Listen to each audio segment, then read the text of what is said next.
Yeah, well, Shep, this is Greenville, California, at least what's left of town. Behind me, you can just see the panoramic scope of devastation, really as far as the eye can see.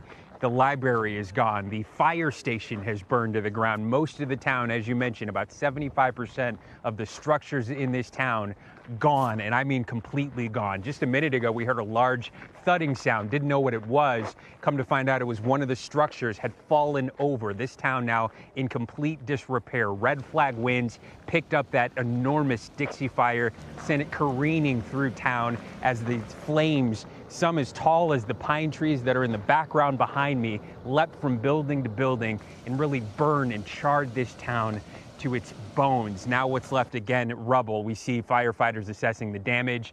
Fire is now surrounding us. We're almost pinned into the town right now because there is an active battle on nearly every edge of the town. The fire so big now that they've split it up into multiple fronts as they continue to battle. Meanwhile, residents had to do everything they can to get out of here safely. It was like fire refugees flooding out of town, something I haven't seen since that Paradise fire all those years ago. Spoke to some of those refugees on the edge of town as they were at a shelter, looking back at the plume of smoke. The reality's going to hit when we see the place, when it all comes to an end.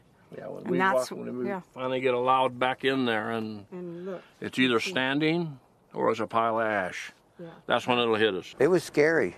It was like, you know, one of those apocalyptic movies you see with fire and wind and people going everywhere. All of this town charred out, residents still wondering if their home stands as firefighters are battling yet another fire, the river fire raging in this area as well, threatening at least hundreds of homes. Firefighters right now on the front lines. Shep, back to you. Steve, thanks.